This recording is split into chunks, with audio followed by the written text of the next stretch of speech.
The Bitcoin Group, the American original. For over the last 10 seconds, the sharpest Satoshis, the best Bitcoins, the hardest cryptocurrency talk.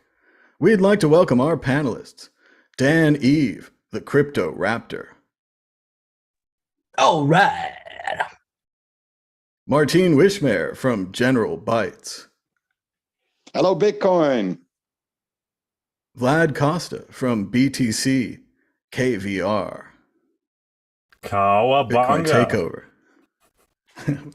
Excellent. Josh Shigala from the Standard.io. Howdy ho. And I'm Thomas Hunt from the World Crypto Network. Moving on to Issue 1. Issue 1. Biden White House just put out a framework on regulating crypto. Here's what's in it. The Biden White House came true on their prediction and asked every department in the government how they should react to cryptocurrency. And they've got quite a few ideas. They want to regulate Bitcoin and perhaps even create their own central bank digital currency, the digital dollar. Dan Eve, what do you think about the Biden administration's report on regulating crypto? But it seems to range from to oh yeah to a slight extent, right? I think there's some parts of it that make people think that there are a lot of positives, not to necessarily Bitcoin, but they think about creating their own CBDC.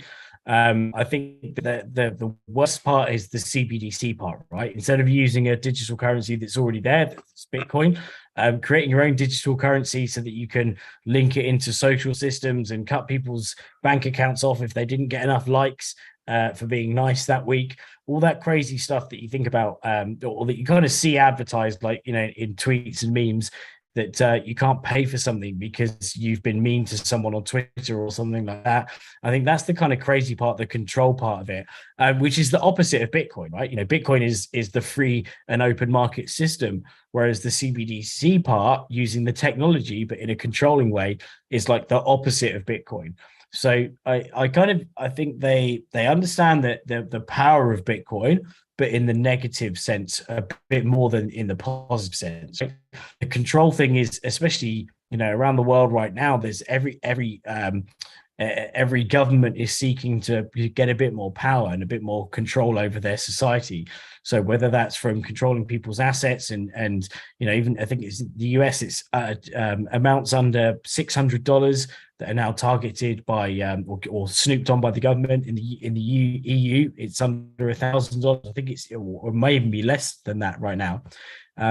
So there's definitely a grab for power, and creating your own CBDC is the best way to gain control over the monetary system.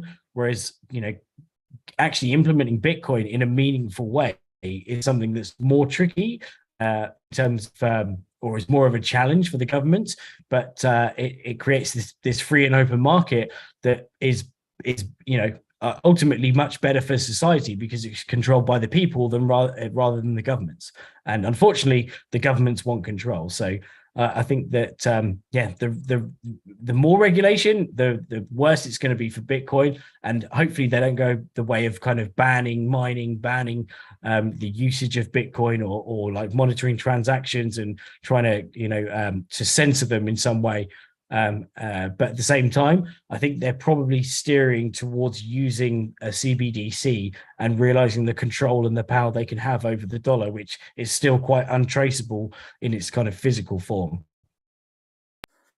Well, I agree, Dan. I think the CBDC was maybe not the worst part, but definitely the most interesting part. It showed that the government wants to control Bitcoin through regulation and copying it, but also that they respect Bitcoin.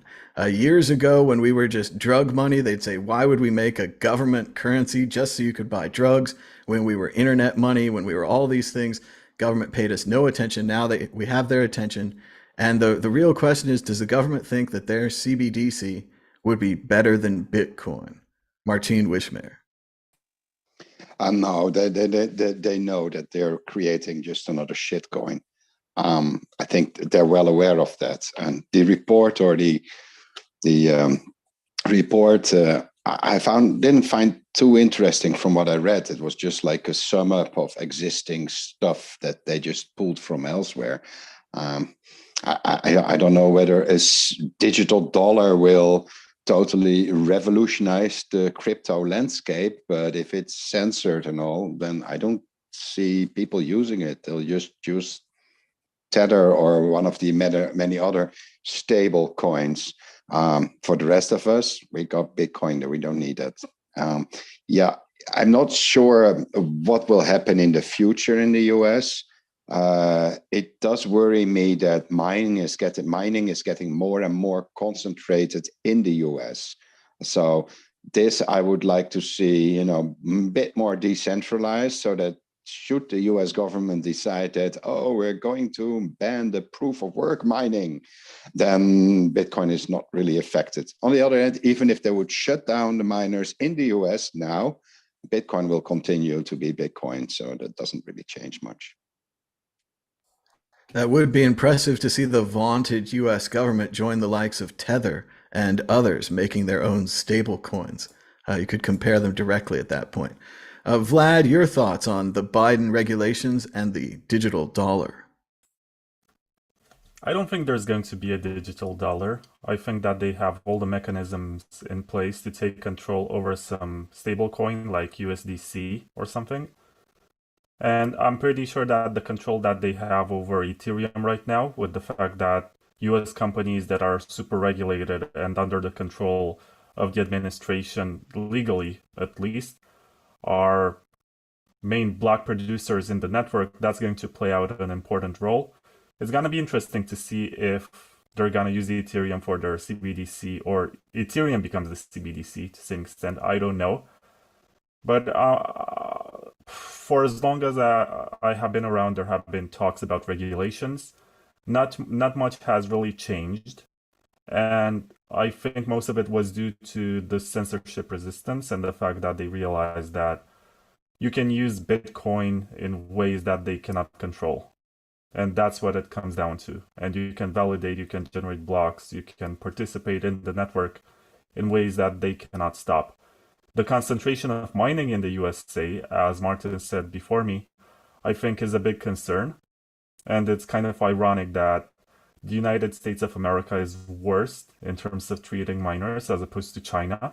And the Chinese government was a lot more relaxed until they kicked out the miners, but now they seem to be getting them back.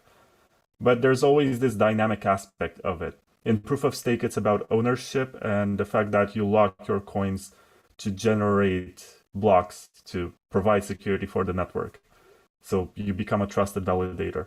But in proof of work, you can switch anytime. You can take your ASICs or whatever device you're using for mining to some other country. You can buy it somewhere else and keep on running it. It's always changing, and that's what's revolutionary about it, because if you try to control it, it is going to react according to these dynamic forces.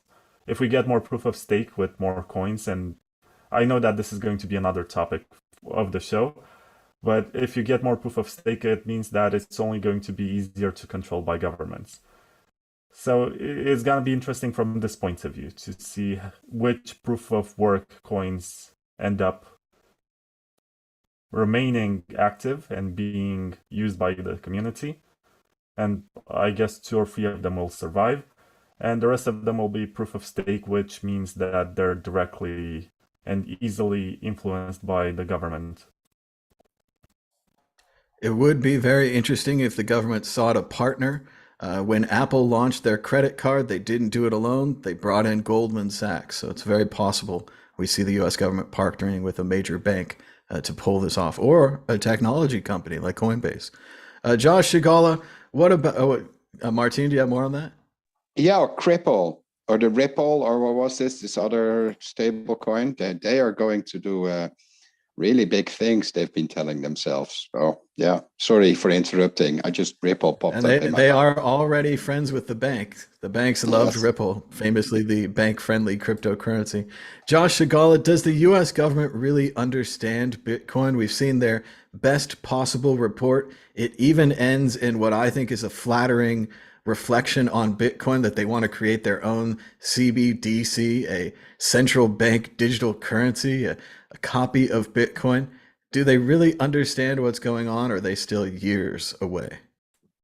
I think the big thing here is the technological problem that they have. If they want to build a decentralized stablecoin, then it's not really a CBDC, right? Because it's decentralized. They want to centralize it through the central bank. So what does it actually mean when they say this? What they mean is that we want to remove retail banking. We want everybody to have an account at the central bank, and we want to store a digital currency database at the central bank and issue it through there.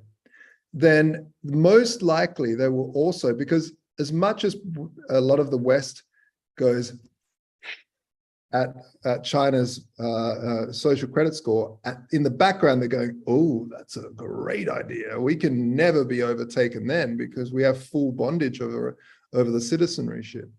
So really what will happen is the CBDC will also usher in a social credit score, and I really see it as a real huge, massive, fat, big fuck off danger that people need to be wary of, but they won't be wary of it. Just like they're not wary of the rise of AI right now. It'll be caught off guard. We don't really know how far AI is and all that in terms of normal people. And we also don't understand the dangers of these CBDCs. Luckily, I feel lucky that Satoshi released the white paper just in time, because we were always heading towards full digitalization of currency, which means full control over where you are, where you've been, who you've done business with, how much you spent, everything, where you source your goods from, how much markup you put on them, everything. And so as this happens, basically the biggest issue that central banks have is that if they become a centralized database of who owns what, where, when, why, then they're an easy target for foreign governments to hack them and basically destroy the record, the books. And so by having a centralized database that's not an immutable database is extremely honeypot-ish. And so it's not an easy thing to do. So I think they're further away than they are, like Vlad said, but I think it's something that we should be very, very wary of, and we should embrace decentralized stablecoins. We should embrace decentralized unstable coins, especially Bitcoin. And we should learn how to use it. We should learn what scams look like, and educate each other and try to grow this network outside of government control ASAP. Because if we can outrun them, then we're scot-free. Now, before I ask you guys to predict the future, I want to go ahead and predict the future here. Bitcoin and the US CBDC are heading for a clash, right? They're both going to come at each other. And what this could possibly do is make Bitcoin harder to use. So right now, we're in a relatively free period of Bitcoin. You can deposit it in your bank, you can use Coinbase, all these things. But if there was a US dollar coin, they would probably prefer that you'd use that. And they probably prefer that you don't use Bitcoin. And a lot of the businesses right now that just accept Bitcoin probably would turn that off. So we would see Bitcoin change into this underground economy digital currency. It would still have value, it would still be used, but probably for a lot less stuff, which probably bums out a lot of Bitcoiners. And now, as we swirl towards this dystopia, I ask you to predict the future. Dan, Eve, will it be 6 months, 6 years, or never that the United States produces their own central bank digital currency copy of Bitcoin? I think it's going to be quite soon. I reckon going for the range of years, because the dollar is waning in power around the world, especially with potentially a cascade of countries like El Salvador, who were reliant on the dollar, now using Bitcoin. If we see other countries doing that, and even some bigger economies also following suit, or at least recognizing Bitcoin, then the dollar's grasp on the rest of the world is going to wane a little more, and so they'll need to regain power using some newfangled technology, which will be a central bank digital currency. Martin Wishmayer. I don't see it happening anytime soon. I mean, who's supposed to make this? The Fed or the US government, or I mean, the US dollar is not even issued by the US government. It's issued by the Fed. It's a separate company organization. I don't know, but yeah, I don't see them. I don't see them pulling this off anytime soon. Maybe a trial or something, but that's it. Vlad Costea, 6 months, 6 years, or never? Never. I don't think it's gonna happen. And if you want to understand more, there was this presentation by Matthew from Crypto Voices. I can't pronounce his last name just like you can't pronounce mine. It's Polish and mine is Romanian. You can't pronounce it.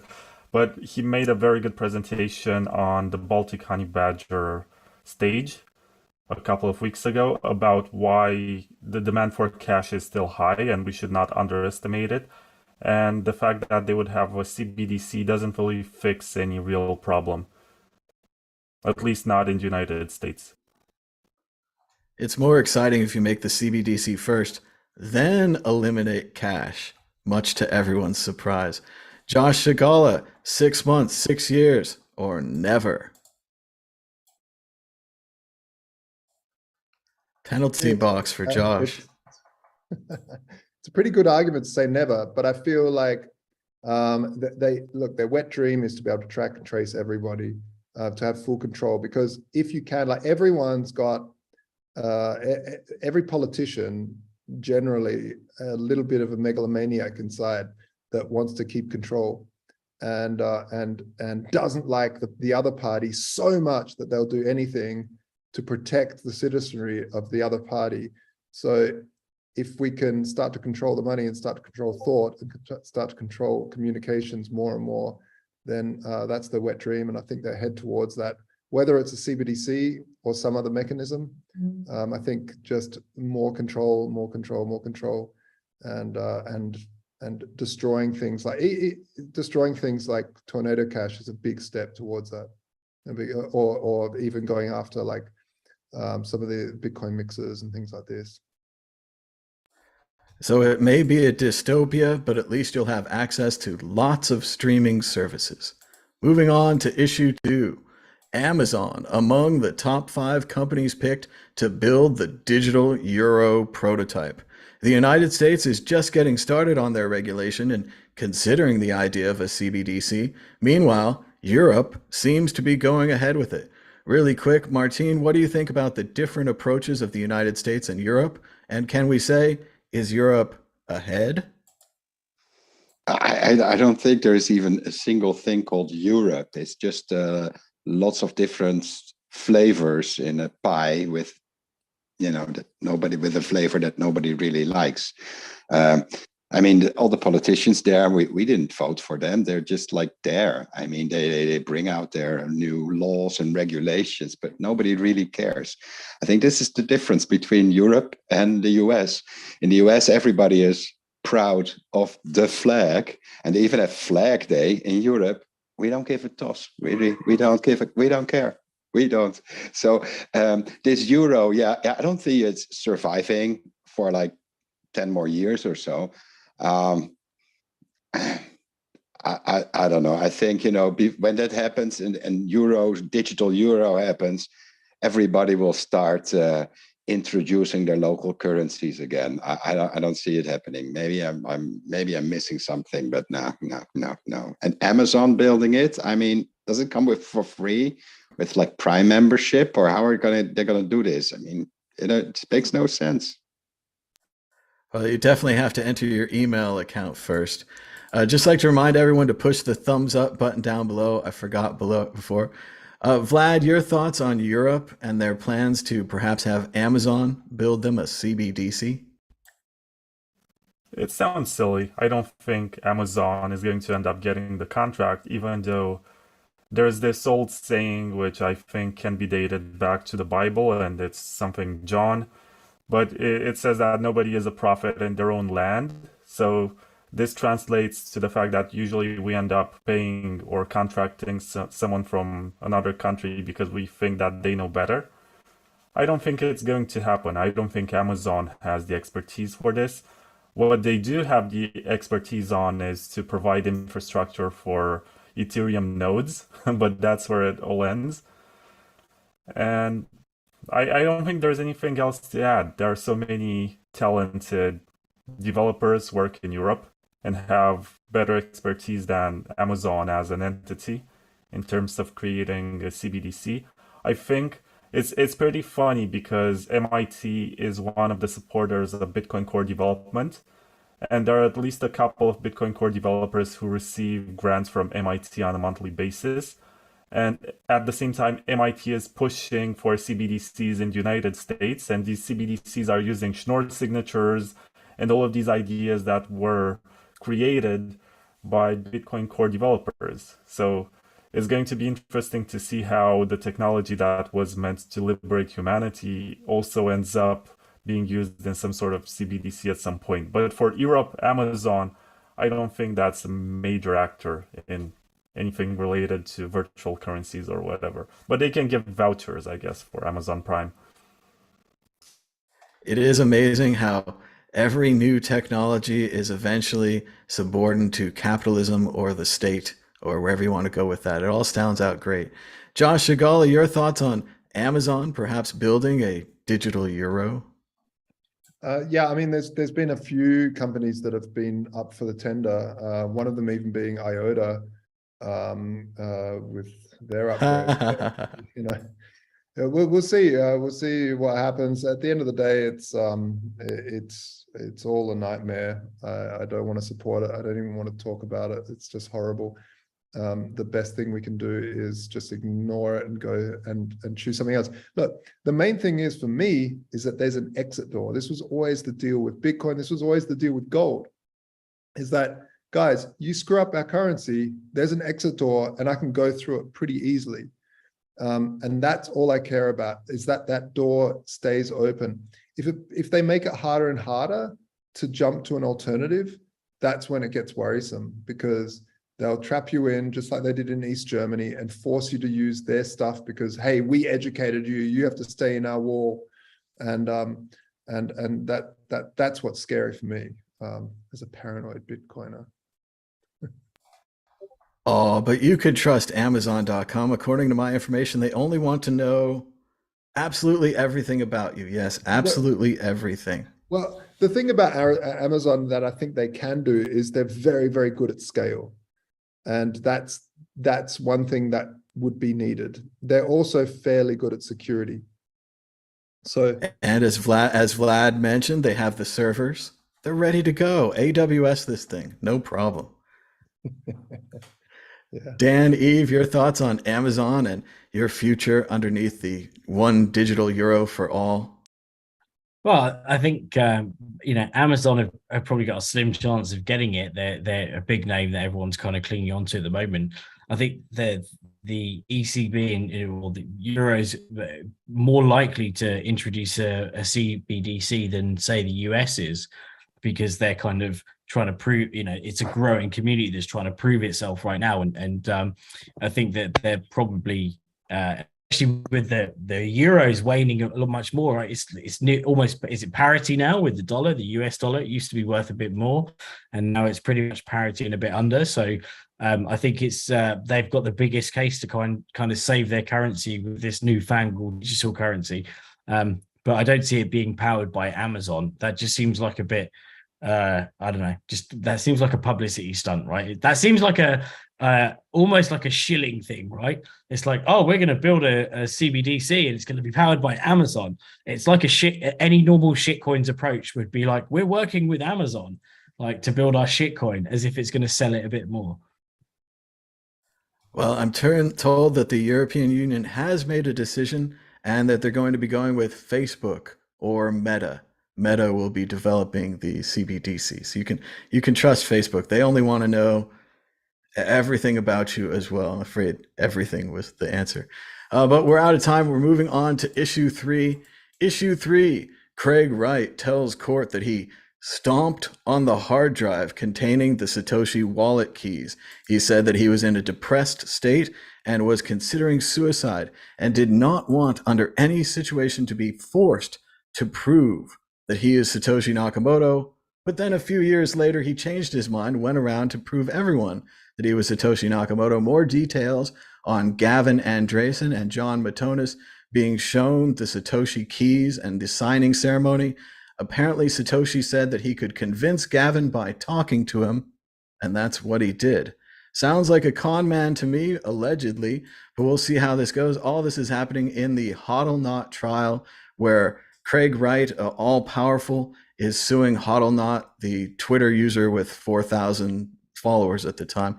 Vlad, what do you think about the Satoshi story? There's a lot of great stuff there, including the fact that you can't destroy a hard drive with only your feet. What's your most interesting and favorite part of the Craig Wright story? My favorite part about the whole story is the fact that the people from Norway who are dealing with the case have done their homework, and they are questioning all sorts of details in regards to, for example, the version of Bitcoin Core that is being presented by Craig Wright as his own invention, which in fact has some contributions by Hal Finney. So it's pretty ironic that he was able to forge a version of Bitcoin Core, which he claims to be the original one that he launched, but he was super incompetent and unable to even get the original one because it has one line of code that was added by Hal Finney, which means that it's post-release.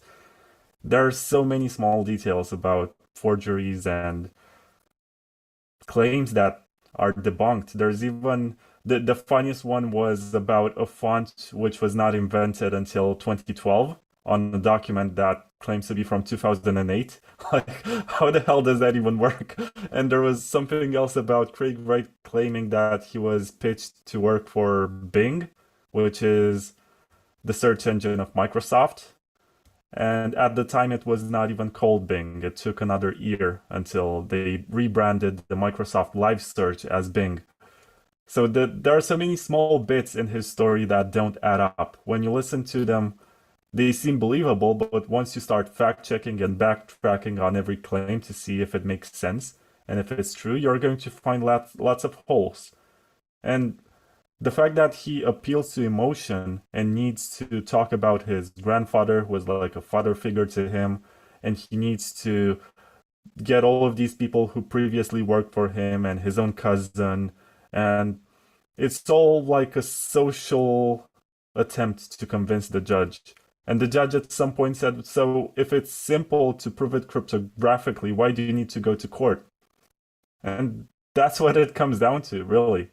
If you can prove it cryptographically, and you did, and you claim that you did in the past, and Gavin got what he called bamboozled by this attempt, then why don't you do it again? Why did it have to be a closed doors event? Why did he have to come with his own version of Electrum? Because he claims that Gavin was using his own custom-made version of Electrum. I mean, by he, I mean Craig Wright, but Gavin says the otherwise, that at the time they used the laptop with which Craig Wright came and was using a different version of Electrum to sign the keys. It's all very messed up. It's truly disappointing that Gavin does not do anything, because he could help a lot. He was one of the people who could actually put an end to this charade, but he doesn't for some reason.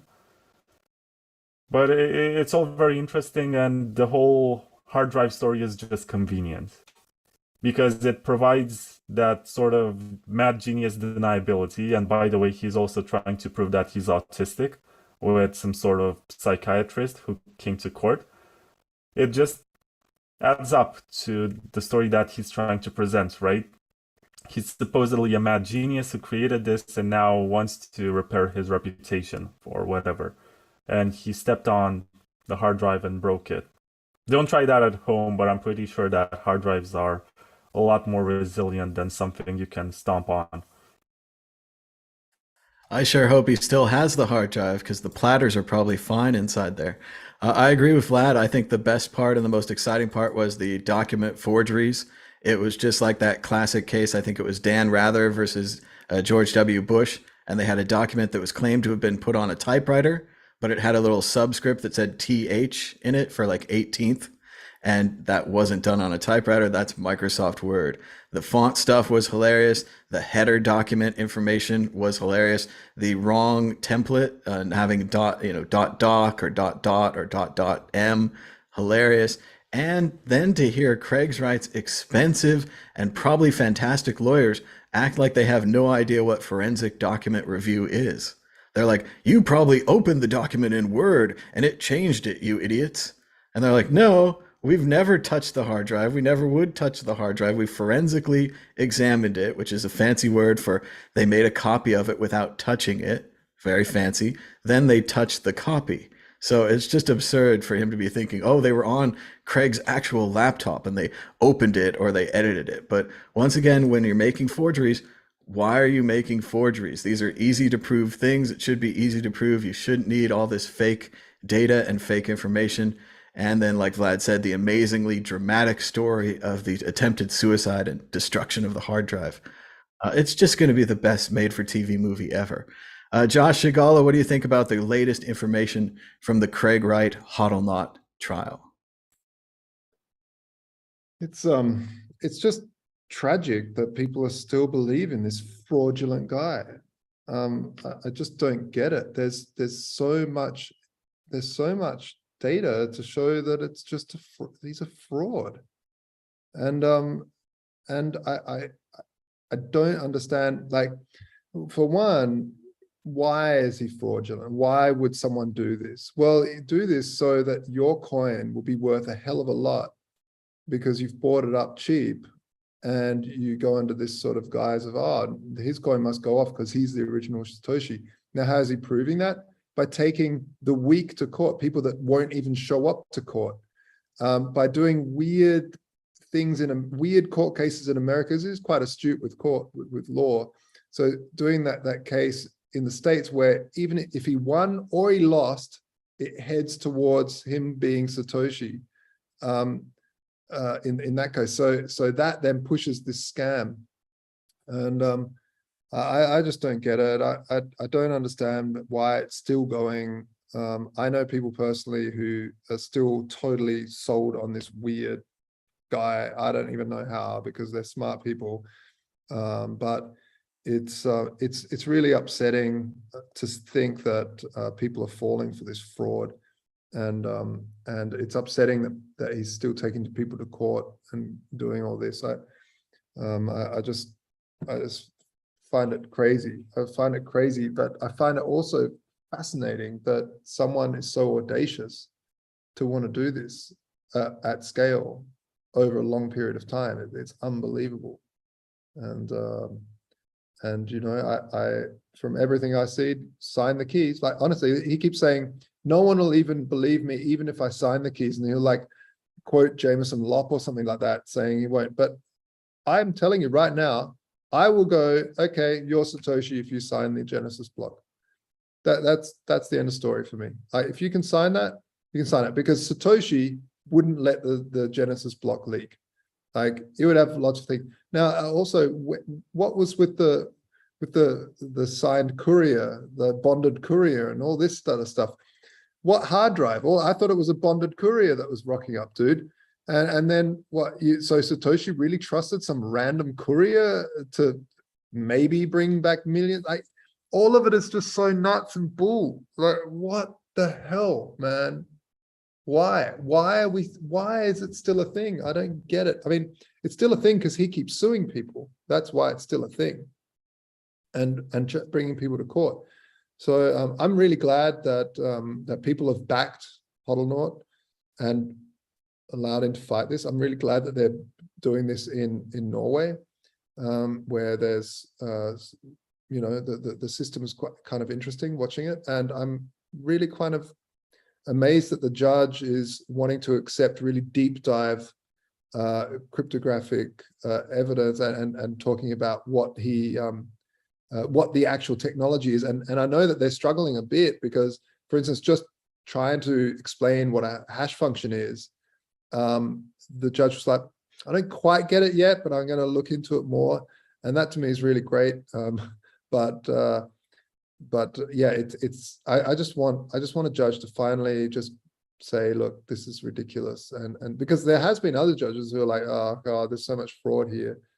And I don't know why it just doesn't get put to bed. And hopefully this will put him to bed.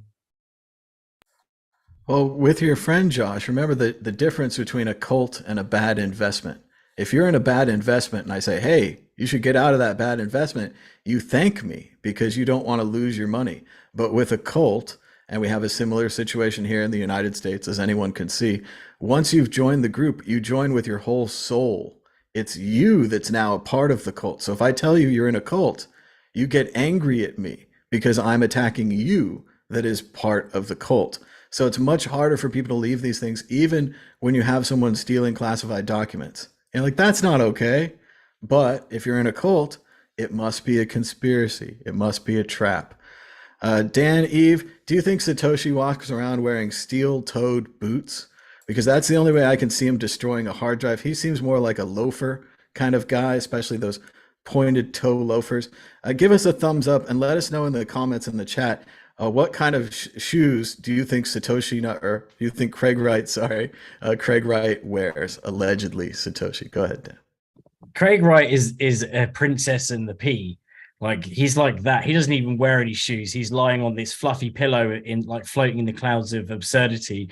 Like, the evidence basis that he's going on is equivalent to, like, you know, Joseph Smith and the magical tablets, that he had to destroy them to not know that he is the proof, you know, the person who actually said the words. It's crazy. I mean, he's been caught forging so many things, from the 2015 BBC thing when he used the dollar signature variable instead of the private providing the actual signature. He's going on this the appeal to emotion, saying that original Bitcoiners are only there because of darknet porn and drugs, you know, and he's saying, like, they're the bad people, you know.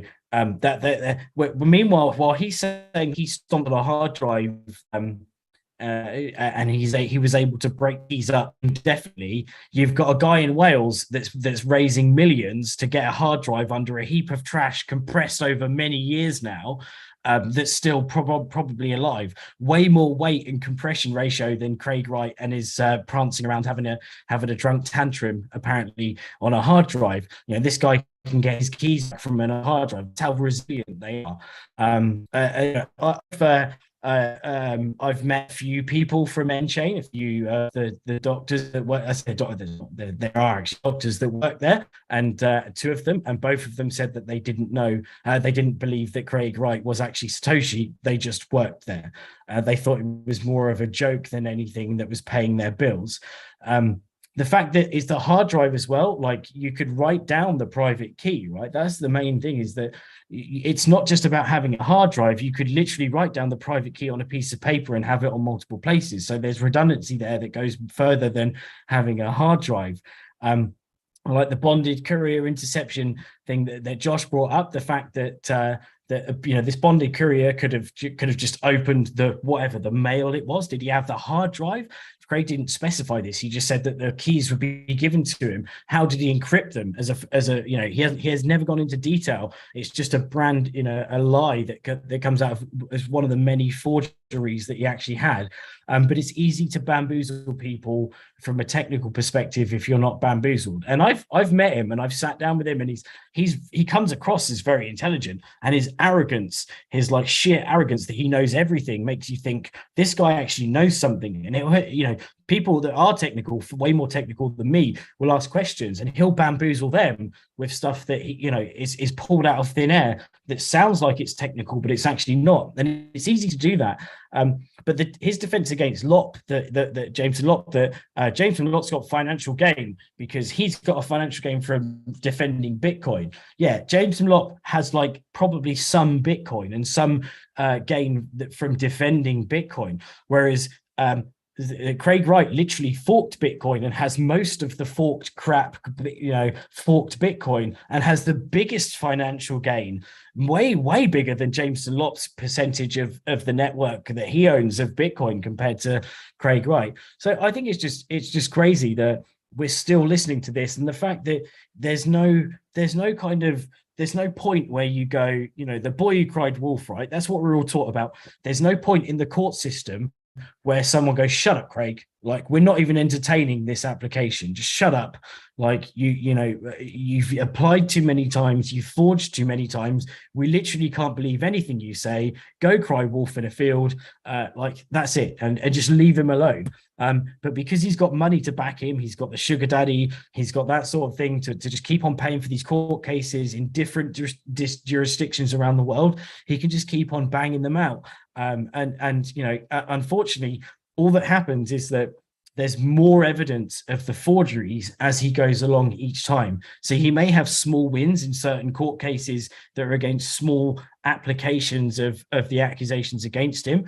But at the end of the day, he can't actually prove that he's Satoshi. The whole thing rides on him proving that he is Satoshi, and he literally can't do it. So yeah, it's an insane, an insane game that's never ending, it seems. It does seem disappointing that Craig never learned the immortal words of Socrates, who said, "The truth is that you know nothing." So, Martine, help me understand this.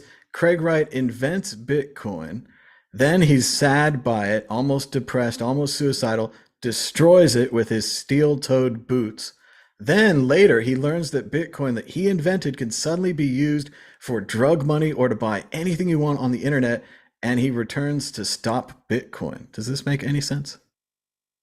No, sorry. I think Greg Wright is just an attention whore. I hope he's listening, because maybe it will finally sink in.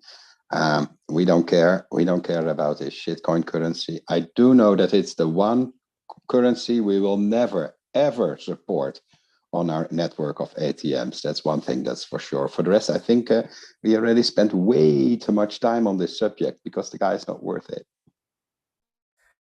It is a lot like the narcissist here that we have in the United States. The more you try to not talk about him, the more you end up talking about him every day. And as Howard Stern said just the other day, that was his goal the whole time. He's a supreme narcissist.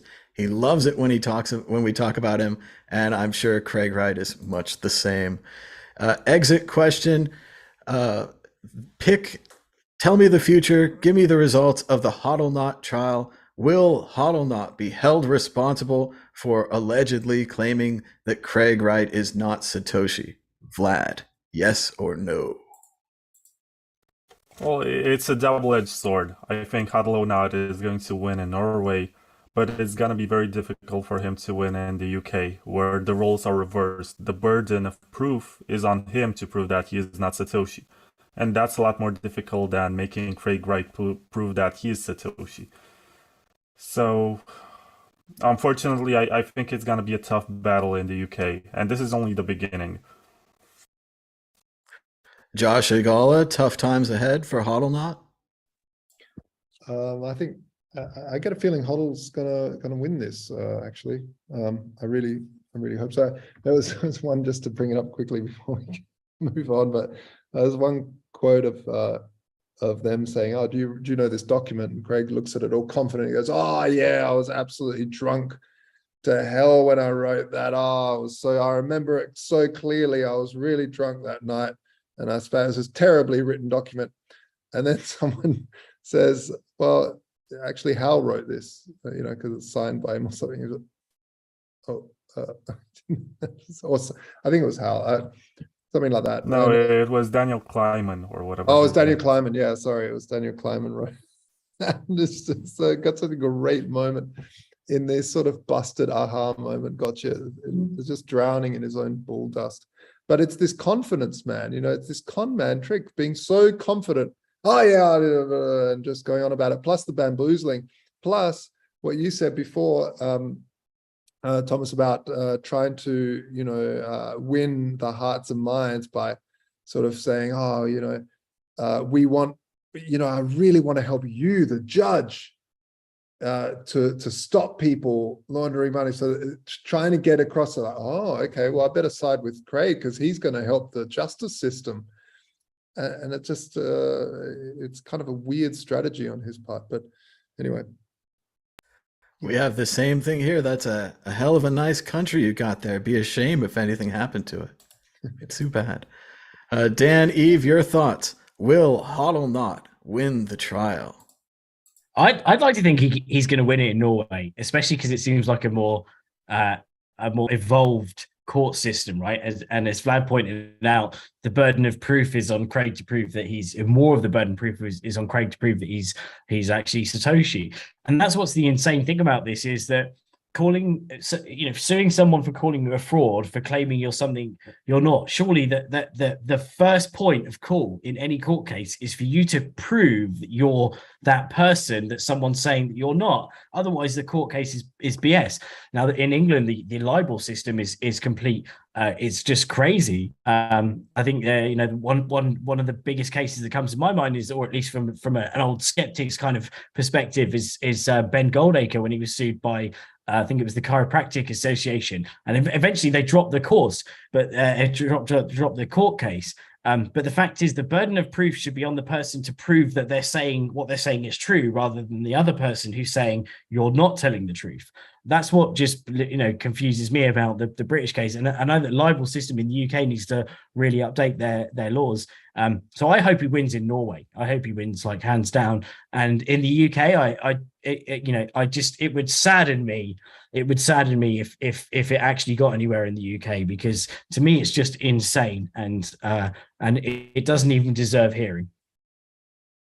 Surely King Charles would never let a thing like that happen. And this reminds me a lot of what's been happening on the recent episodes of She-Hulk on the Marvel Network. Someone tried to steal She-Hulk's name, but then she fought for it in court. Maybe the real Satoshi will stand up and sue Craig Wright. Martine Wishmare, what do you think about HODLNOT and his trial? I think I side with Josh on this one. I think he will win in Norway. And if he wins in Norway, we all win, because we are all HODLNOT. And we're all Norway. No, we're not. Tenzing Norgay. Well, unfortunately, I think I agree with Vlad. He's going to win in Norway, but the UK is much harder. I'm disappointed we have to do these trials twice. I'm not sure why that is. It must be because Mr. Wright has too much legal money, allegedly, and all that. So we'll see how that turns out. Legal fees are quite expensive. Moving on to issue 4. Bitcoin is a tumor, says Black Swan author Nassim Taleb. Once a fan of cryptocurrencies, even asking an entire country to go buy them. Nassim Taleb, author of the book The Black Swan, so often quoted as a reason behind Bitcoin, this unintended, this unexpected turn of financial economy, suddenly hates Bitcoin. Josh Shigala, what do you think about Nassim Taleb turning on Bitcoin, what she once enjoyed? I think it's important to have naysayers. It's important to have people shitting on it. It's important to have them saying their point of view. But actually, the reason why Bitcoin is the honey badger of money is because it doesn't give a shit what you think. It just keeps producing blocks and it keeps moving forward. Doesn't care what the state thinks. It doesn't care. I mean, the price cares sometimes. And that's why it's not only the honey badger, but the fainting goat of money, because it'll fall down and then it'll just get back up. China banned. And it'll just get back up. And so, it doesn't care. It's good to have naysayers.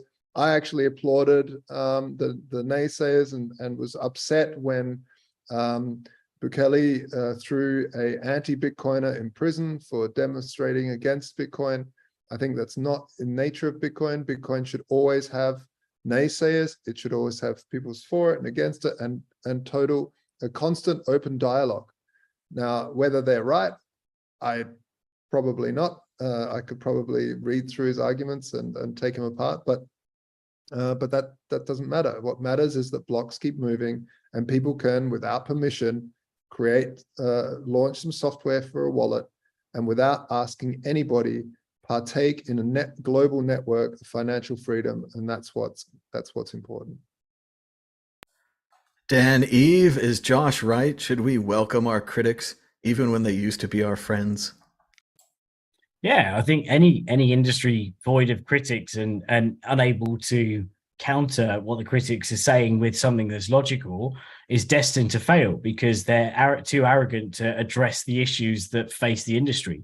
And I think that it's a good thing, be it having people giving you feedback, right? No one wants to have a product and not have feedback on it. Like, products thrive on marketing, and I'm not saying that Bitcoin, in terms of marketing, in terms of how learning how the product actually works and how it fits in with the market, and being able to react on that and build technologies around that, or evolve the technology around that, is going to help it. In terms of him saying it's a tumor, in the words of Arnold Schwarzenegger, it's not a tumor. And it will never go to zero because Andreas Antonopoulos will always buy it before it goes to zero. So that's one reassuring thing. He said that multiple times. But ultimately, there's been a lot of prize-winning economists and Nobel Prize-winning economists that have said that Bitcoin's going to go to zero, and they've done it all along the timeline up until now. And it's 2022, so we're what, 11, 12, 13 years of Bitcoin, and it's still not dead, right? It's had hundreds of obituaries, and it's still around, it's still working. It's not only is it still around, but it's the most solid network on Earth and most secure network on Earth ever. So if that's not a testament to how solid Bitcoin is, then I don't know what is.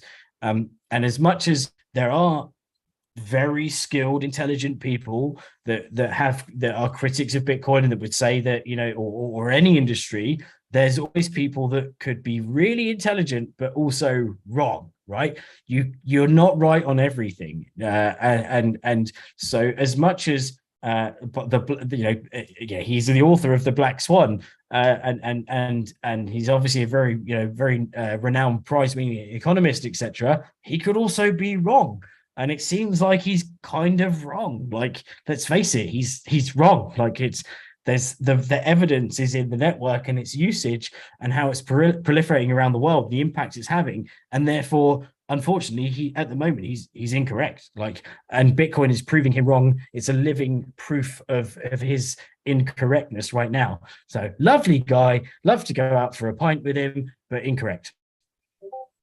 And it's a bit Martin of a Wishmayer that he just turned like that. It is a black swan. No one saw this coming. I mean, there's a reason they call him the clown of quantitative finance. I mean, this has been like, this is how we know him. I mean, he writes these books and he coins all these terms like black swan event, anti-fragile and stuff, and sprinkles it around in every discussion. So it makes him look very smart to average people, but it's just bullshit. I mean, okay, maybe not, but don't take advice from somebody who would rather invest in olive trees than in Bitcoin. So no, I would like totally ignore him. Let me check really quick with the mainstream media. They say that Taleb has written a book, and it's a famous book, so he must know more about Bitcoin than you guys. Sorry, better luck next time. Moving on. Check out the World Crypto Network at worldcryptonetwork.com. We've got the latest videos and a link to our podcast, which has recently been updated with last week's Bitcoin Group show. You could even give us a rating. We have 67 ratings. Some of them are 3 or 5 years old. Maybe we could get just 2 more ratings and we would reach 69. Thanks so much for your support. Push thumbs up below as well. Moving on to issue 5. Environmental groups to spend another $1 million on ads for Bitcoin code change after the Ethereum merge. Yes, that's right. Greenpeace has entered the Bitcoin and Ethereum arena and is using Ethereum switch to proof of stake to claim that Bitcoin and proof of work are not good for the environment. We predicted this on this show many weeks ago. Let's see, we'll go straight to, Martine. Who are we going to? Let's go to Dan Eve. Dan Eve, what do you think about Greenpeace lobbying Bitcoin as if Bitcoin was a thing that could be lobbied, asking them to switch to proof of stake? Well, I think there's this thing, right, that already millions of dollars of advertising revenue has been spent by kind of green companies that have already got a huge user base to try and get people to lobby against Bitcoin because the Ethereum is now proof of stake. But and there's things like the merge will reduce worldwide electricity consumption by 0.2%. And that Ethereum is now uses 99.5% less energy. But these are kind of, let's face it, they're paid shills because lots of people who earn Bitcoin, Ethereum at a very small rate, where maybe even ICO buyers have got lots of it spare, and they can now just donate loads to Greenpeace and use that millions of subscribers and millions of marketing power in order to be able to buy Greenpeace and say, hey, we're so much better than Bitcoin now. So I think this attack, unfortunately, is only just getting started, right? There's like saying like, okay, you can build, steel costs like $1 like to build a kettle, but you can build one with chocolate for 50 cents. But the chocolate melts as soon as you put it on the fucking stove. It's useless. So that's the difference between proof of work and proof of stake. Like they achieve different things. They have the same ultimate goal of consensus as a consensus mechanism, but they do it in different ways. And by proof of work, it's by being so much more secure because of proof of work. Whereas proof of stake is they, we've already seen that there's centralization. I mean, granted, there's the argument that the two biggest mining pools, 40, I think it's 42% of Bitcoin's mining, goes through two pools specifically, so there are tit for tat, but ultimately it's just going to be a giant great big stick that Ethereum proof of stakers can now beat Bitcoin with. Whether it's warranted or not is in our eyes as proof of work fans is a completely different story to the outside world who's trying to go for this green electric kind of model, and so they just see the kind of the baseline numbers of seeing 99.5% more efficient now, and blah blah blah, and they don't realize the actual trade-offs that are happening in terms of the security level. So yeah, I think unfortunately it seems like it's gone quite smoothly for Ethereum, but it is a big trade-off in terms of security. And now they've got a bigger stick to beat Bitcoin with in terms of, not just the ICO funds, but also the environmental aspect. Martine Wishmayer, as predicted on this show, the merge worked, and now they're attacking Bitcoin for being environmentally unfriendly. What do you think about the environmental group's attack on Bitcoin? Yeah, I find it amazing that Greenpeace has money to actually spend on lobbying instead of saving the seals. So naturally, we canceled our donations here at home. So yeah, no, I think it's despicable. 0 seals were saved by Greenpeace's angry tweets at Bitcoin. Vlad, what do you think about Greenpeace's strategy? Will attacking Bitcoin publicly be successful in changing the code? Well, it will not be successful, but we have to put this into the right context, and we need to understand what's really going on. In the case of Ethereum, they switched to proof of stake about 48 hours ago. And while they claim that they eliminated the energy consumption, the hash rate has gone to 2 different chains. One of them is ETC, Ethereum Classic, which is the original Ethereum and the project that has been waiting for this moment. It was kept alive specifically for this moment when ETH was going to move to proof of stake. But there's also ETW, which is Ethereum proof of work. And that's the continuation of the proof of work chain, which did not want to move to what they call the merge, which was actually a hard fork. So they did not solve anything. They just migrated somewhere else. It's the same situation that you find in, for example, Western European countries that are going to say, yes, we are carbon neutral, we are not polluting in our country, we are saving the planet, but at the same time, they have outsourced all manufacturing to India and China. And what they did was to move the pollution somewhere else, but it doesn't mean that it's gone and the problem has been solved.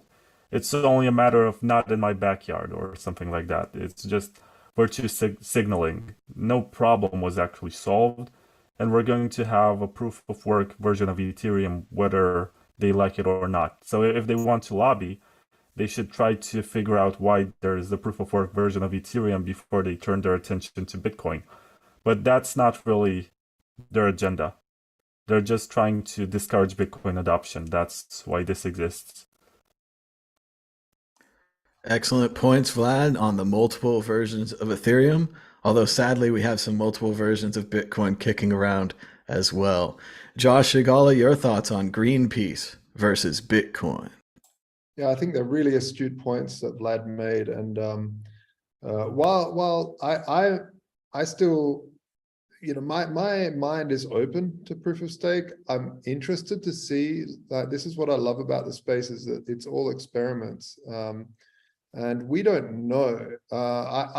There is an argument that there's a lot of exchanges, and that's always the argument that exchanges are the centralization for proof of stake. But there's now so many exchanges, and so let's see what happens. And it's quite easy to move funds if an exchange starts becoming a bad actor.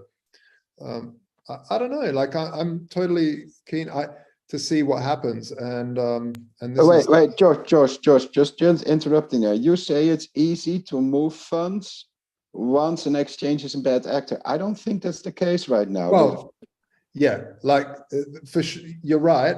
If it was hard to move funds out of Mt. Gox when they're closed. No, it's hard or impossible to move funds out of your stake pool right now, isn't it? Well, that's different. Yeah, that's different. So that's locking in for a reason in the staking pool. That won't be the case later on. Just like the scalability, it will be addressed in a future update, which might take another 10 years or so. Yeah, well, I mean, that's a good point. That's a good point. Yeah, that is a good point. I mean, the end goal is that you can stake 32 ETH whenever you want and unstake them whenever you want. But yeah, it's just interesting to see, right? I don't want to be dogmatic. I think I don't want to be to Bitcoin or to crypto what Peter Shifty is to crypto from the gold side, right? I don't want to pretend I know better.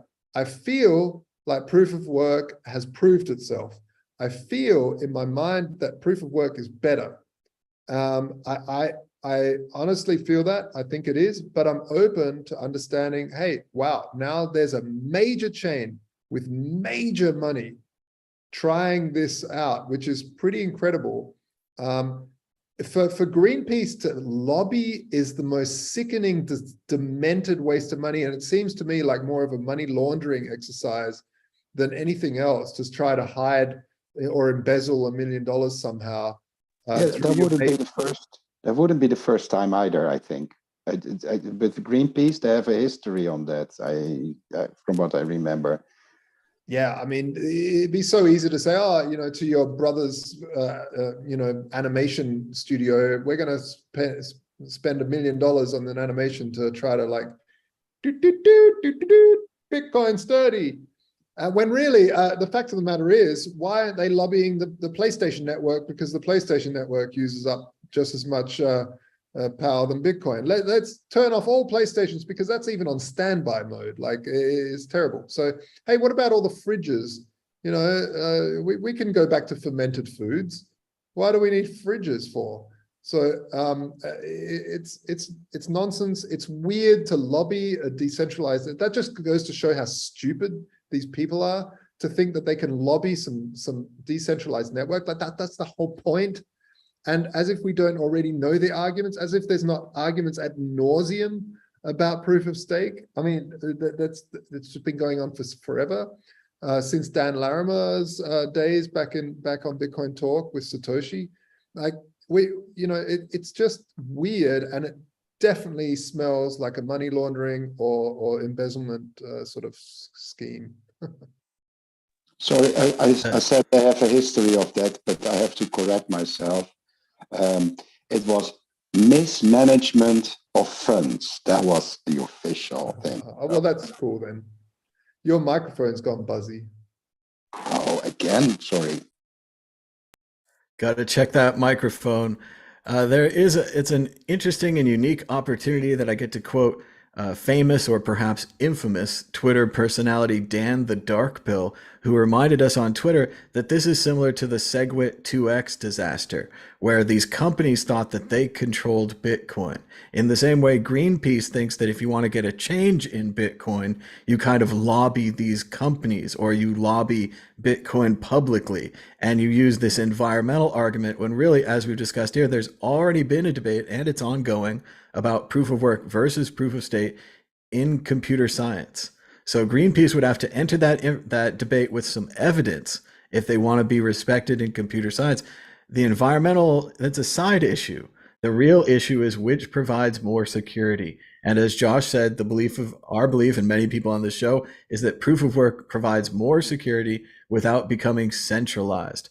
The centralization, as Martine said, it popped up on the first day. Pretty much 3 exchanges control more than 51% of Ethereum proof of stake. Now, right now, they're not voting with their staking, right? They're just staking and making the money. But if we look at this from a larger perspective, zoom out a bit, Coinbase, Kraken, these other companies are now supporting the Ethereum network. If there's naughty stuff, child porn, Nazis, hate images, whatever it's going to be on the Ethereum network, they are now supporting it and profiting off of it. So I don't know what the worst piece of information or the worst content out there, something like Infinite Jest, where they have to block it from everyone. But I could see a situation where they change their minds and they change their strategy and they say, we need to vote with this Ethereum now to protect the US government, to protect you from Infinite Jest, whatever it may be. So it is a very exciting future for what seems to be largely centralized proof of stake versus decentralized, at least for now, proof of work Bitcoin. Exit question: is the environmental attack on Bitcoin the new cause of the day? Are we giving up on drug money? Are we giving up on you'll lose all your bank money, you're going to be a loser? Dan, Eve, tell us the future. Is the environmental attack the new best attack on Bitcoin?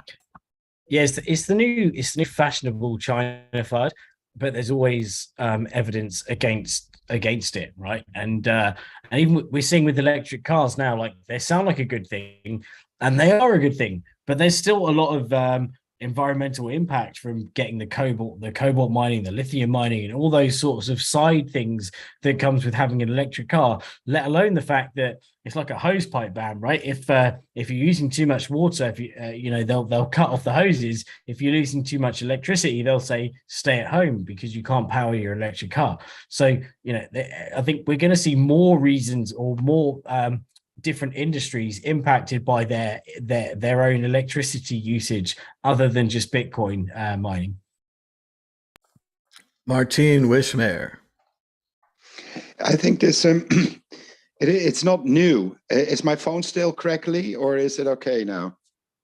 Okay, sounds good. I think it's not new. We've been seeing this for over the past 2 years almost. I mean, before that, just the drugs money, but now all the dealers are in jail because Bitcoin not so anonymous. And then then came the tree-hugging hippies trying to kill our beloved cryptocurrency. So no, we will fight. Vlad, is the environmental argument the new argument against Bitcoin? Well, the environmental argument has always been there, but it seems like they ran out of narratives to explain why it's a bad idea. And now this is the last resort. They're going to try to explain that this should not exist and this has no purpose. PlayStation consoles, they serve a purpose, right? They push an agenda, they indoctrinate you with ideas, they can be censored, they can be shut off, they can be controlled. But they don't like something that cannot be controlled. So they're going to basically say, why is this needed anymore? Ethereum will be used as an attack on Bitcoin. As an example, it will always be presented as the virtue signaling network, the one that got it right. And why can't Bitcoin do this? And it's one of these situations where ideology is going to prevail over science in narratives. Because scientifically speaking, You cannot have proof of stake being more secure than proof of work because it has various trade-offs that lead to its centralization. But just because you want to believe that it's the better system, it's going to get a lot of media attention, it's going to get, all of the stuff on websites like BuzzFeed and Vice and whatever, the ones that are usually very pro-state, even if they claim to be rebellious. And that's how it's going to play out in the next few years. And we can only win this if we are resilient and we follow the science behind it. Proof of work was created as a response to proof of stake. There's no innovation in proof of stake in the sense that systems like this have existed for decades. And we can even argue that the current banking system is proof of stake. I think this is a great time to remind everyone that curio cards are not only the first art on NFT on Ethereum, they're also the first art NFT on environmentally friendly proof of stake Ethereum. Yes, you can get your NFTs. They're clean now, even the old ones. How cool is that? Josh Shigala, what do you think about Bitcoin and Ethereum and proof of stake? Well, like I said, I think it's cool to see them trying. Let's see. I think one thing that's interesting is when China banned mining. Mining is a very easy thing to spot because it's very energy intensive. And staking some coins on your little computer can look like any old data. So it could potentially be more decentralized if you can stop pooling funds, but that's almost impossible. It's just fascinating to watch this experiment of minds building cool stuff. I think we'll be all right. What I don't like is delegated proof of stake. I think that's been flawed. We've seen experiment with it. It's horrible. We saw it really go down the drain with EOS. So finally, that one's been put to bed, and no one's really tried it apart from like private blockchains, which is obviously a delegated proof of stake. But what the hell is the point of private blockchains? No one knows, apart from maybe CBDCs. It's an interesting experiment. Look, that's the whole point of Bitcoin, was to compete, to have competition. Competition keeps the bastards honest. And the real enemy for me, the thing that we're fighting is the fiat system. It's not each other. It's like, I say, good on you, Ethereum people. Keep going, try it. I mean, we're building our thing on an EVM, probably on Ethereum base layer. Because I can't build it on Bitcoin base layer. I wish I could. It doesn't have, but also I'm glad I can't, because Bitcoin has a very, very slim attack surface, and I'm glad it hasn't changed. I'm glad it does what it does, and it does it bloody well. And it's conservative and it's solid. It's a solid workhorse that does its thing. Ethereum is wider, more open for hacks. It's because it's just a crazy, crazy world of constant hard forks. But that's cool too. It's an experiment. Let's not be dogmatic. Let's not shut down things. Let's not have internal fighting. Remember who the real enemy is. The real enemy is central banking, in my mind. I mean, maybe that's your friend, but for me, it's the thing I'm fighting against. Well, and remember, we have seen proof of stake projects before. Peercoin in 2012 and Mintcoin in 2014. You guys can look those up and see how they turned out. Moving on to issue 6, Bitcoin and Ether tumble. Even a successful merge can't outweigh the macro pressures. The price of Bitcoin and Ethereum are down. Martine, I know this is your most favorite issue, so we're going to you first. What do you think about the price? Why couldn't the successful merge raise the prices of all cryptocurrencies? It's what everyone wanted to happen. We were so close.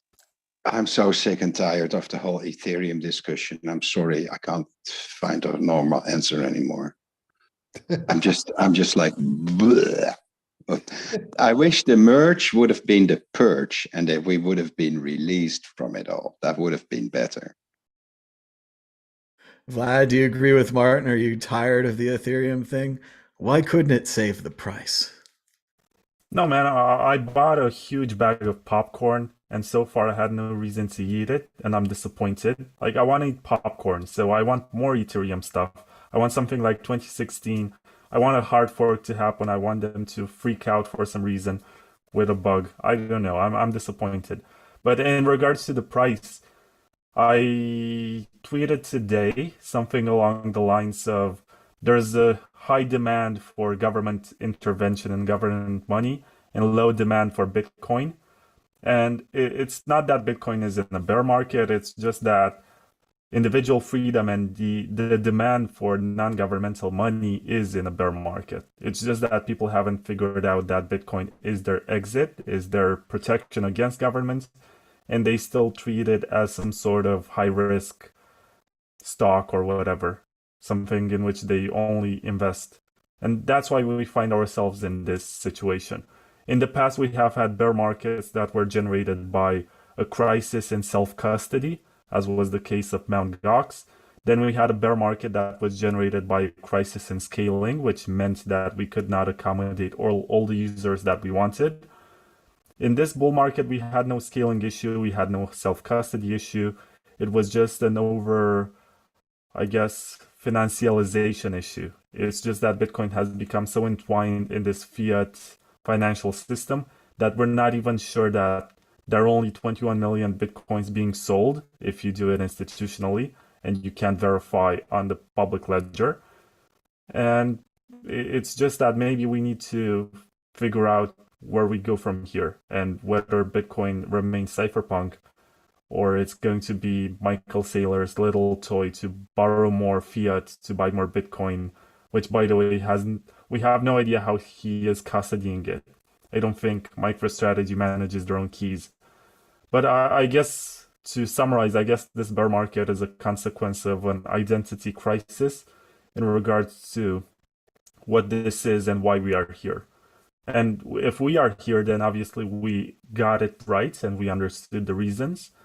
But a lot of people left and panicked, specifically because there's stuff going on in the world for which Bitcoin was invented to overcome. But they just don't connect the dots yet. Josh Shigala, your thoughts on why the price didn't recover after the merge? No, it was a typical sell the news moment, right? The whole actually Bitcoin was trying to go down the whole week, and heading up to the merge, I feel this might be Bitcoin was kind of holding the market up a little bit because people were like, no, I want to. Every time it dipped, people were like, I want to get the hard fork coins, I want to get this. So they were all constantly had this buying pressure whenever it started dropping, and it was sort of holding the market up, even though it wanted to drop. And now that the mergers happened, it's like, okay, and now everything's starting to go down. Obviously, Ethereum even way more than Bitcoin because it's a sell the news moment. Now there's no news for a long time as they head into the next thing, which is the sharding stuff. So yeah, it's just normal. It's natural that sell the news, buy the rumor, sell the news. There's always the happening. Have faith in the happening. Dan, Eve, your thoughts on the price? The price is it. Well, what's crazy is that the hash rate at the moment is according to BitInfo charts 229 exahashes, and which is like pretty much within about 10% of its all-time high on Bitcoin. So even though the price is still hovering around this 19-20K, it's still the security of the network is still maintaining that level and even growing within the sort of the all-time high of when the price was actually a lot higher. The difficulty is, I think according to BitInfo charts, we're at an all-time high. It's over 32 trillion difficulty, which is a big number. It would take you a long time to count to it. Ultimately, I agree with Josh about it being a sell the news moment. A lot of shitcoins previously have relied on the buy the rumor, sell the news. Whereas, Bitcoin during the 2020 halvening, it sort of floated around the sort of 9K region, and it didn't really dip after that. It kind of held that level briefly after, and then it started to, to generally moon up. So I don't know. I personally I think that I'm still a bit negative on the markets. I think that we're still just over halfway through to the next halvening, and we're going to see a lot of turbulence. Especially there's still a war going on. There's still like lots of like worry about regulation and stuff. And even though the kind of general things like the China FUD have got less of an impact overall on Bitcoin's price, I think that the general world mood, which is a lot bigger than just a single country saying, "Oh, we're not too sure about Bitcoin." I think that's going to have an impact on things. So I'm thinking we're still going to go a bit negative over the next few months. And yeah, for Ethereum, who knows? No idea. I have no idea. Moving on to the exit question, predict the future against the magic Bitcoin 8-ball. Will the market go up or down this time next week? Martine Wishmayer. Yeah, I'm so going for sideways because I know the ball can't handle that, but little bit up, little bit down, but don't expect anything spectacular. Sideways is the ball's least favorite answer. Vlad, will Bitcoin go up or down? I'll be the bear here. I'll just say it will go down next week. Vlad starts off the bearishness. Josh, do you agree? Bearish for Bitcoin? Yeah, bear it. It's going to go bad. It's going to be a little bit bearish for a little while, unfortunately, because everyone says, the big Bitcoiners, they constantly, price doesn't matter, price doesn't matter. But actually, if you're running a business in this space, price matters because things move, things happen. And so it's unfortunately, but I do think price is going to go down for a little while longer. Dan, Eve, your chance to join the pessimism?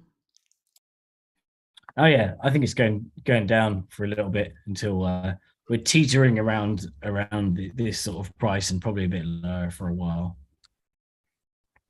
Oh, I hate it when it goes down. I only want it to go up, up, up. But we'll ask the magic 8-ball. Here we go. Will the price of Bitcoin be higher this time next week? Ball says, most likely. Most likely. The ball is an optimist. Moving on to issue 7. We're running out of time. Really quick issue. Jay-Z is selling Bitcoin in the projects. Not everyone's buying. We talked about this issue before. Jay-Z attempting to go, as well as Jack Dorsey from Twitter, to go back to his previously home in Brooklyn and to sell Bitcoin to the people, to teach them about Bitcoin. There were complaints at the time whether this would be useful to these people.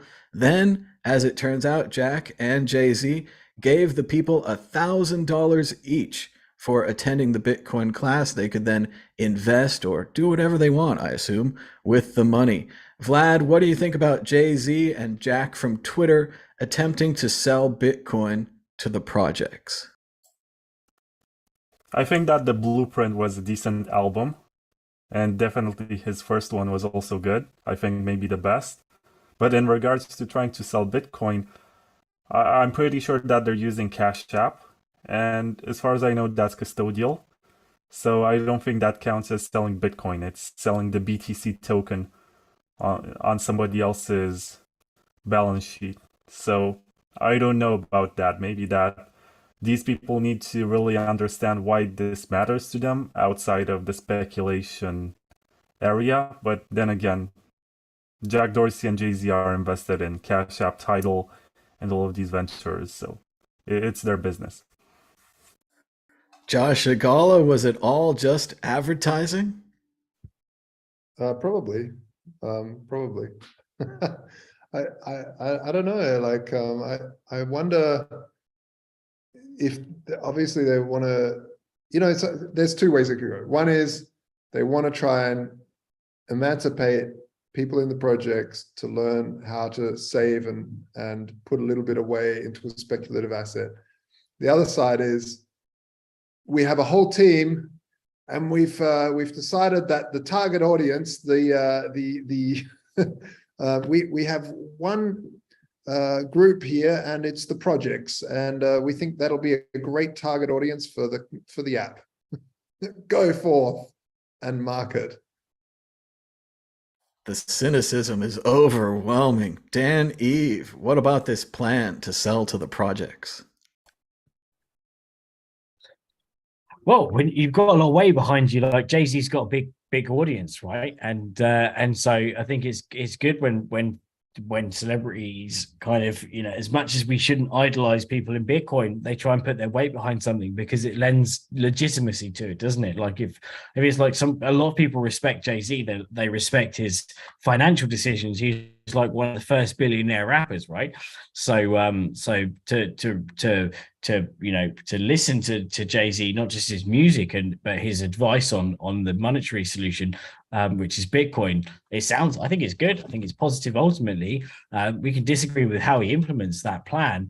But I think at the end of the day, he's got a huge network to spread that to. And yeah, I think it's a good thing. And why else? When you think about it, it's a big pimping on the yacht, right?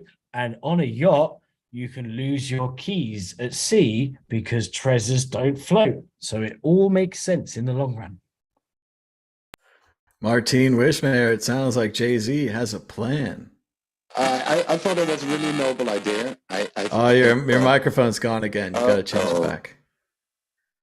It's amazing how it's either a good microphone or a complete static one. Like, oh no, what good is the static Zoom one? app. No, it's the Zoom app that's doing it because I only have this on Zoom on Android.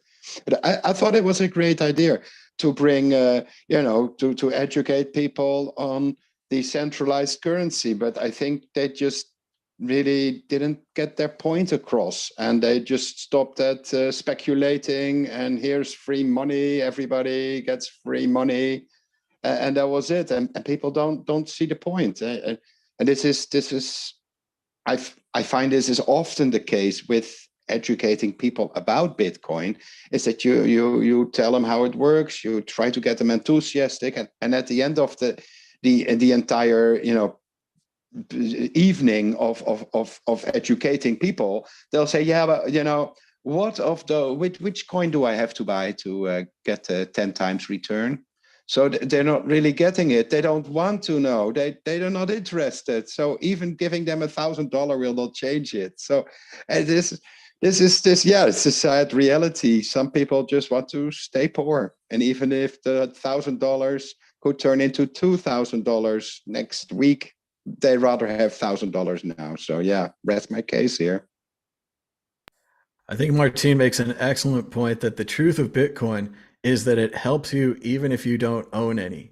Even if you didn't get Bitcoin early and become mega rich or whatever, even if you didn't double up or whatever the thing is, having Bitcoin, having non-inflationary money that doesn't steal your house away from you, that maybe would allow your ancestors to pass something on to you in the future instead of having it being eaten up by inflation, helps you. So I don't think that was the main point of their seminar. It might have been a little Cash App heavy, as Vlad said.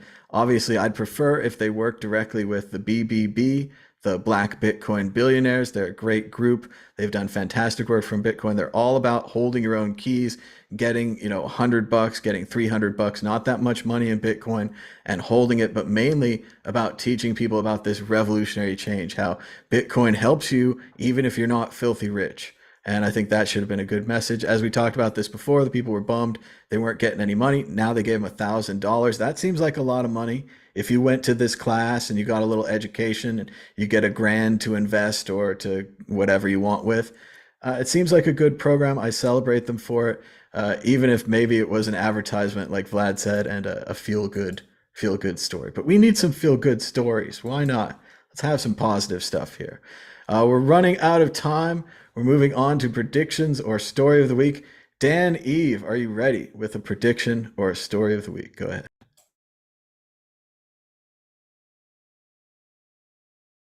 Dan is not ready. Unmute yourself. You ready, Dan? Yeah, no, you. I don't know what's going on. Have we lost all communication? Let's go, Martine Wishmayer. Prediction or story of the week. Is the microphone still working?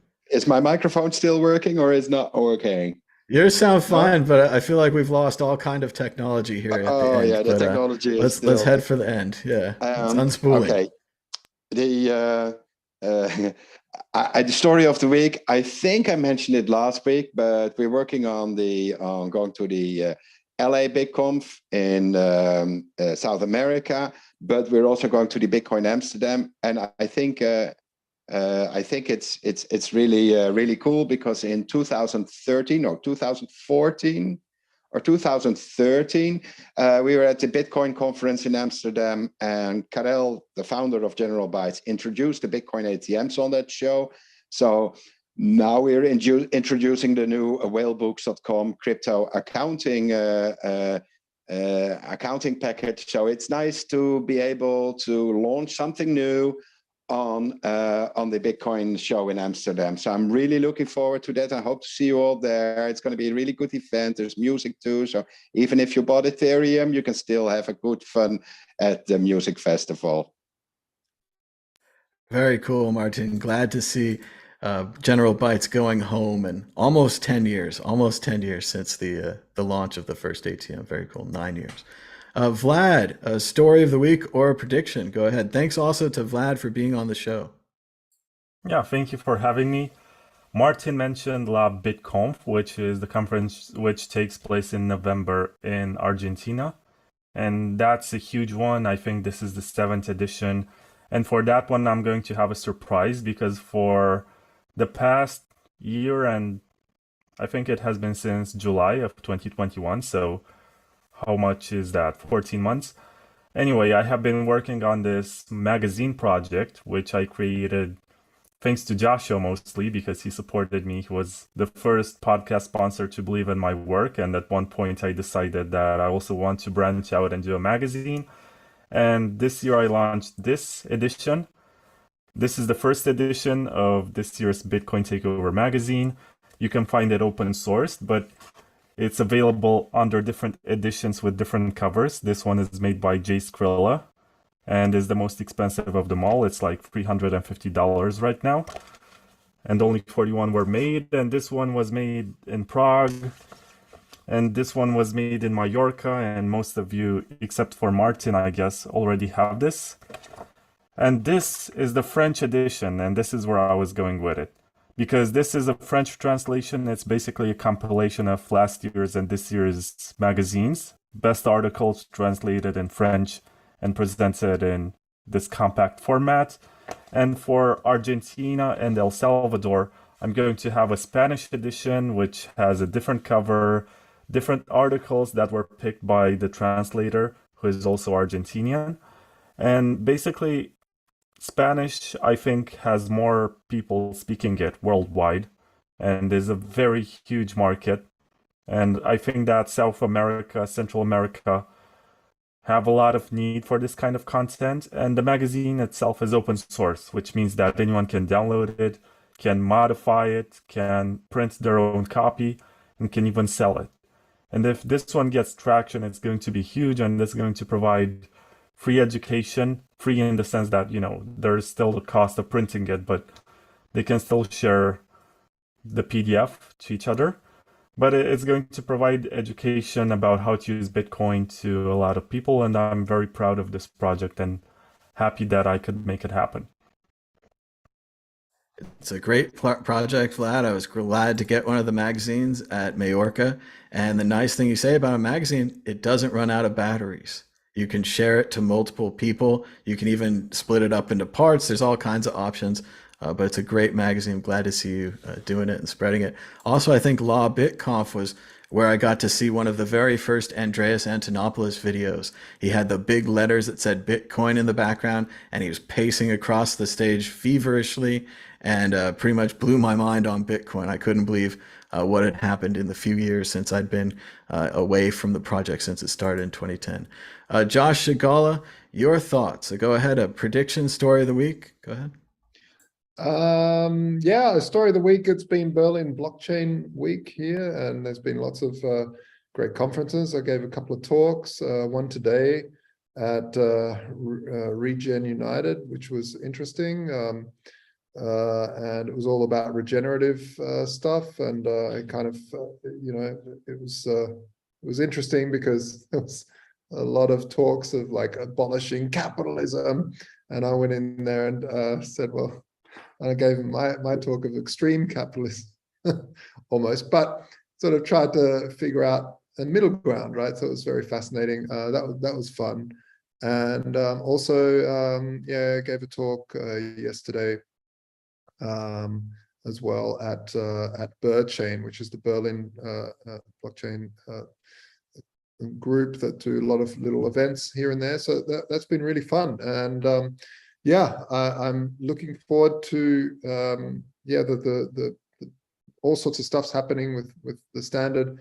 It's crazy. It's been really good. We had a really great Twitter Spaces with Patrick Friedman, Milton Friedman's grandson, David D. Friedman's son, and also the founder of Seasteading and such. And he's just such a wealth of knowledge and such a lovely guy as well. It was really great to talk to him, and his contributions to the standard and the project is really fascinating. And one of the startup countries that he's starting is called Prospera, which I'll be visiting as well. It's absolutely fascinating in Honduras. You're on mute there, Dan. Dan's on mute. I don't know. But anyway, that's been really cool. And yeah, lots of things. Please join us on over on our Discord to chat more. That's great stuff, Josh. There's a fantastic crypto and Bitcoin community in Berlin. It's been too long since I've been there, but it would be great to go back. Unfortunately, room 77 no longer around, but I'm sure they have a good replacement or something. Dan, Eve, are you with us this time? You've had all this time to prepare your prediction or story of the week, so we know it's going to be fantastic. Here we go. Dan, Eve. I have no. I've been thinking about it a lot, obviously, because that's what I do. Prepare like a good Boy Scout, so okay. So what's going to happen is that there's going to be another Craig Wright blunder moment where he does like his like famous or infamous. I remember this white paper. I remember reading it when I wrote it. Moment in court, where he says something that's really stupid and that proves that he's not Satoshi. And that's my epiphany. I did love to see in the Wright trial and the Hodlonaut trial, they had this coffee covered version of the white paper where someone had spilled coffee on it. And they're like, this is the real one. You can tell it's real. It's all dirty and everything. And just like with the fonts and everything, they looked at the document and they're like, no, this is old too. Even though it's stained in coffee and it's scanned in, it's still old. Oh well. We did that in junior school. We got literally in junior school, like at 10 years old, we got an old piece of paper and we're like, I remember specifically, I remember reading it when I wrote it, and we poured this coffee on, and then we got a lighter. Well, we didn't have the lighter, but the teacher like burned the edges, and it was like an oldie document. And that's literally like Craig Wright sat there and he's going, I'm creating an oldie document. And he's like, here's me doing the Satoshi of grade 22 and 5. And he's like, when the future guy came and he redistributed the document to me from the future because I gave it to him and he's got the coins, and it's all just absolute insane stuff. And I just can't wait to see him waffle over and like trip over himself and say more insane stuff that's just ridiculous. It should have been a tip off that it was an obvious fraud when it said on the top, ye old white paper. Ye old white paper. All right. Well, thanks to everybody for joining us. Give us a thumbs up down below. Push subscribe if you haven't already. You can even add a comment. We had 3 comments last week. Thanks to everybody in the chat for chatting it up. We'll read that later, find out about how our microphones don't work and all that. But thanks so much for joining us. Until next time, bye. Bye.